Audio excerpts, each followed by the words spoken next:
Hi, good morning. Welcome back to me. So, 2 days yata akong walang mini vlog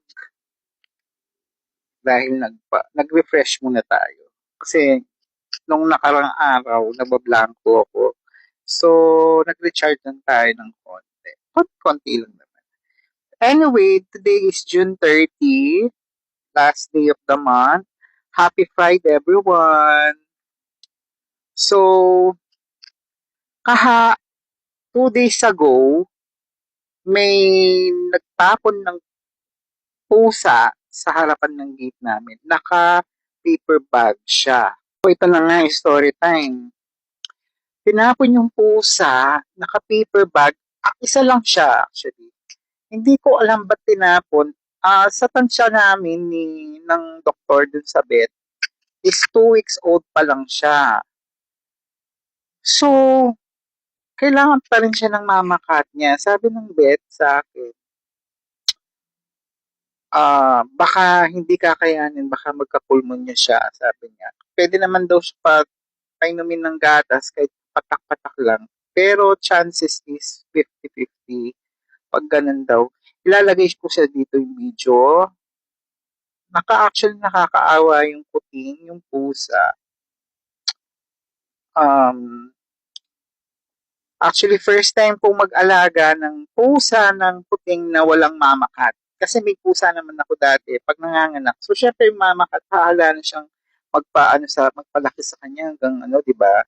Pero ngayon kasi, ang diferensya is walang mamakat. So, tanong ko nga dun sa vet kung paano gagawin. So, sabi niya, 50-50 chance mabuhay yung puting. Uh, ano na lang na mabuhay. Pero may nakita ko sa TikTok na may napulot siyang kuting, nabuhay siya. Ang ginawa niya lang pang dedestribisis plastic. Ako kasi bumili ako ng bottle, yung maliit. Kaso ayaw niya kasi masyadong malaki tsaka matigas. So gusto niya yung medyo malambot. Pero i-search ko mamaya paano niya nagawa yun. Kasi lumaki yung kuting na napulot niya. Yung tinapon nilang kuting. Actually, isa rin yun. Di ko lang mahanap. Siguro sa susunod, hahanapin ko yung video niya para pakita ko sa inyo yung ano niya, yung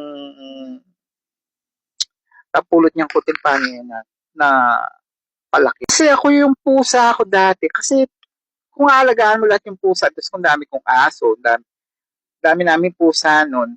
So kung aalagaan lahat ng pusa, hindi ko kaya kasi busy rin ako sa trabaho. So, ginagawa ko is pinipost ko lang sa Blue App.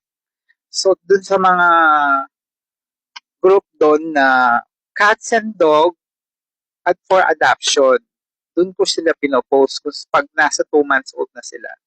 Pinopost ko sila kung sinong willing magpa-adapt, pag-adapt ng cat. Then mag-ano lang ako, hihingi lang ako ng kahit 1 kilong mga cat food, ganyan.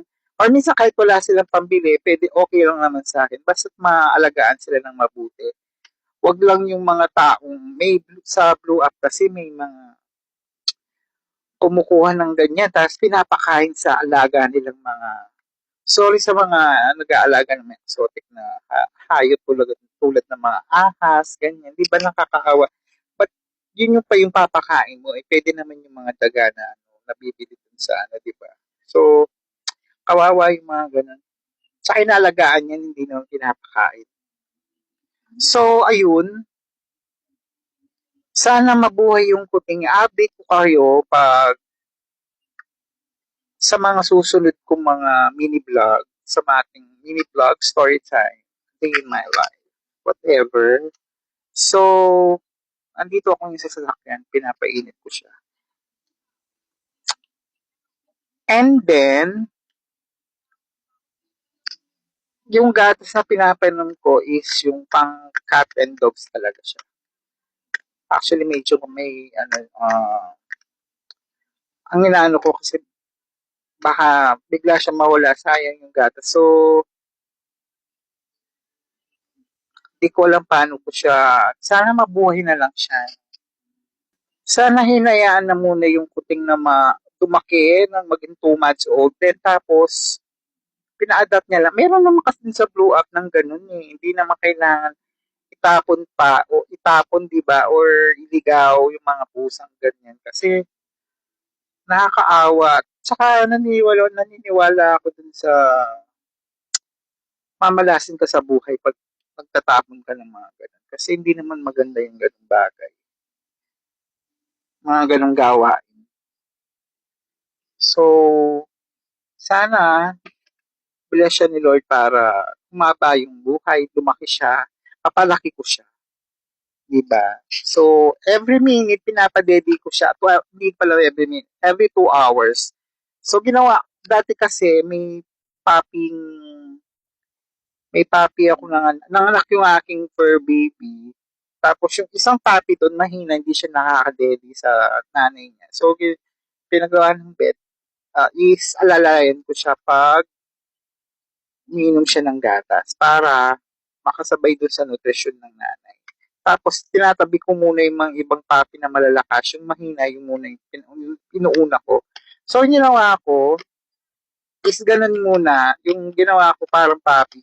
Kasi magkaiba puppy tsaka cat, no? So, hindi ko alam kung paano alagaan yung usa na walang mamakat. So, ganun muna yung ginawa ko. Sana mag-work. Sana lumaki na siya. Kasi sabi naman ng vet, tinignan niya kung pwede siya sa wet food. Pero nakita niya nga, parang 2 weeks old pa lang. Kasi may ano pa siya dito eh. May parang posted pa siya na naiwan. Umbilical cord pa yun. So, yun lang. So, parang uulan na naman. Madilim yung kapaligiran. Pupunta pa naman ako ng doktor. Pupunta pala ako ng doktor ay sa hospital. Nagpa-schedule ako ng sa ENT. Yun yung parang sa yun eh. Ears, nose, and throat ba yun? Kasi may vertigo ako. So sabi ng doktor, kailangan ko daw magpa-reset sa tenga. So hindi ko alam kung anong gagawin na reset yung gagawin nila. So bibidyo ako ng konti, pero hindi siguro ako pwede mag-video doon sa loob ng sa clinic ng doktor. Update ko na lang kayo. Then update ko rin kayo doon sa kuting. Sana mabuhay siya. Pagdasal niya rin yung kuting sana makayanan niya yung ginawa sa kanya. No? Happy Pride po sa atin lahat, sa mga LGBTQ community. Happy Pride po sa atin. Sa mga walang jowa, maghintay lang kayo. Huwag kayong maghanap. Hintayin nyo lang.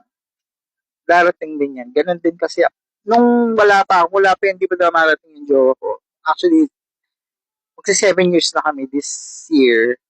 So, hindi ko naman siya hinintay. Landi-landian lang sa Facebook hanggang sa siya yung nakachat ko hanggang dun sa nag-e-effort na siyang pumunta. Tapos, ginawa ko is, sinabi ko pa sa kanya is, wala akong trabaho, wala akong business, hindi ko sinabi sa kanya yun. As in, parang masubukan ko siya kung paano kung talagang willing siya magpagrelasyon sa akin. So, na walang involved na money. Nag-effort naman siya. Nagpunta siya dito without na wala akong trabaho, wala akong business. Lahat-lahat alam niya. So, 2 months lang siguro bago ko ni-reveal sa kanyang may business ako. Pero wala bago, ganun pa rin. Actually ngayon, maniwala kayo sa hindi, siya yung nag-provide ng pagkain namin. Hati kami, pag gabi siya, pag umaga ko. Di ba mas maganda yung give and take kayo sa relasyon? Sa mga parcel niya, siya nagbabayad. Sa mga gusto niyang bilhin, siya lahat. Pera ko, pera niya, pera niya. So, hanggang dito muna yung ating mini vlog. So, tutuloy ko yun sa susunod na araw. Thank you so much. God bless you po sa inyo lahat.